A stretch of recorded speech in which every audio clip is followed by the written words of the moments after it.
Feng Tianxing juga mencubit ide Jia Luo, dan telah menolak untuk melepaskannya, membuat Nuo Qianyuan terus menawar, setiap kali hanya 1000 sutra lagi, dan ini terakhir kali menaikkan harga. Setelah bermain seperti ini selama beberapa putaran, harga telah dinaikkan oleh anak buah Jia Luo ke harga setinggi langit, yaitu 100.000 sutra penuh. Harga ini telah menipu para iblis yang hadir.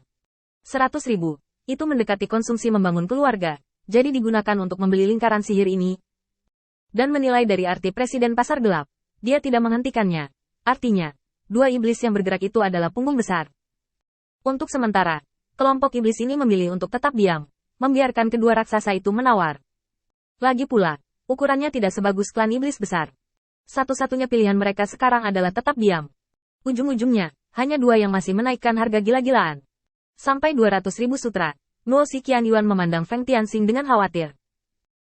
Apakah harganya cukup tinggi? Feng Tianxing merenung sejenak sebelum berbicara. Jika kamu menambahkan harga lain, diperkirakan kali ini adalah batas atas dari harga yang mampu ditanggung Galo, dan kemudian tidak perlu menawar, dan tidak masalah jika kamu membiarkan Galo mengambilnya. Nuo Qianyuan tertegun sejenak, dan langsung tertawa terbahak-bahak. Kali ini dia melihat tujuan Feng Tianxing dengan jelas. Hanya untuk menipu Jia Luo sekali. Memikirkannya dengan hati-hati, adalah hal yang baik bagi Feng Tianxing bahwa lingkaran sihir ini jatuh ke tangan Jia Luo. Karena Jia Luo dapat mempromosikan lingkaran sihir, dia dapat memberitahu iblis betapa bergunanya lingkaran sihir itu. Dan kemudian Feng Tianxing hanya perlu membuat beberapa lingkaran sihir yang lebih berguna. Yang dapat membuat Jia Luo dengan susah payah dalam sekejap publik opini yang tercipta adalah menuju angin baris miring ke sini. Tentu saja, pilihan terbaik Jia Luo adalah tidak melakukan apa-apa dan menggunakan lingkaran itu sendiri.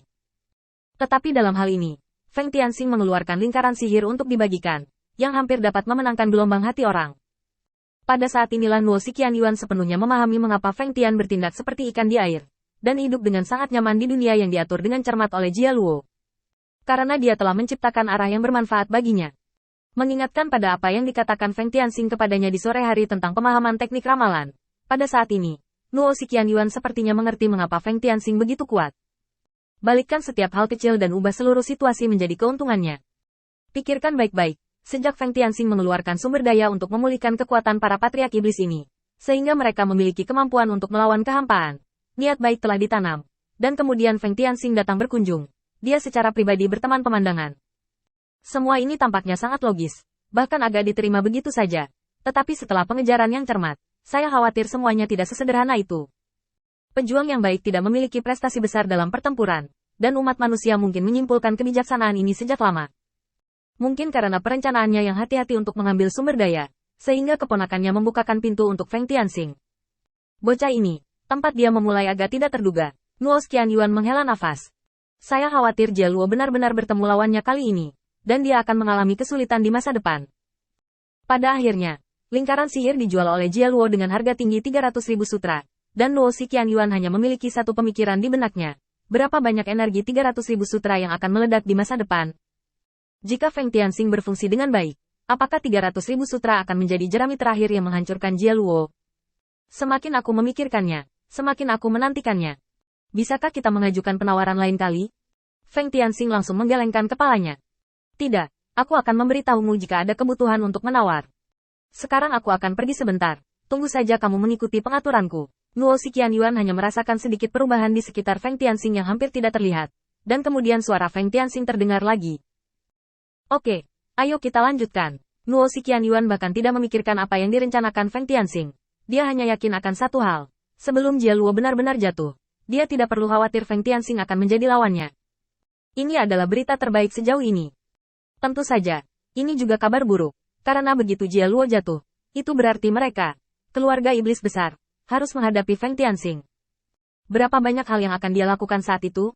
Tidak ada yang bisa memprediksinya. Jika Jia Luo tidak bisa menahan serangan serba bisa seperti itu, akan sulit bagi mereka untuk menghentikannya di masa depan.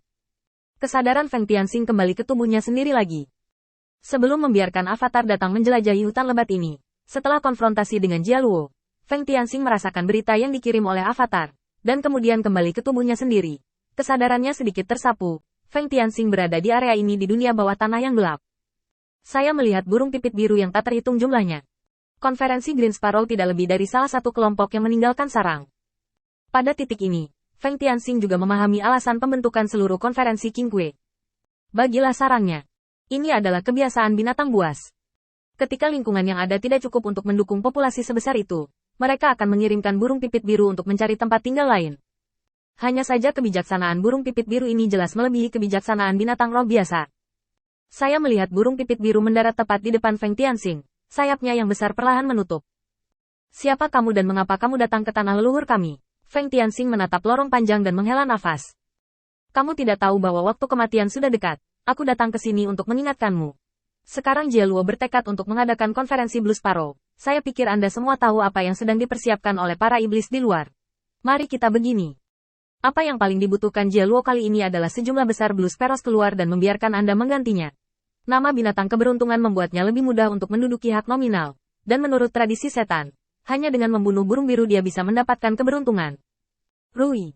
Butuh waktu 1 jam untuk sampai ke sini. Dan Jie Luo hanya membutuhkan setengah batang dupa.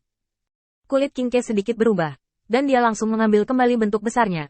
Berubah menjadi bentuk manusia. Berdiri di depan Feng Tianxing. Membungkuk sedikit dan berkata. Saya juga ingin meminta senior saya untuk memberi saya beberapa petunjuk. Saya telah tinggal di sini selama beberapa generasi. Dan saya tidak pernah berpikir bahwa saya akan dibunuh hari ini. Mereka sudah terlalu lama tinggal di sini, dan gangguan apapun akan menjadi pertanda. Mereka telah menemukan mata-mata galau sejak lama, dan mereka juga tahu bahwa akan ada bencana bagi suku tersebut. Tetapi mereka tidak pernah berpikir itu akan menjadi bencana seperti itu. Feng Tianxing merenung sejenak, lalu berbicara langsung.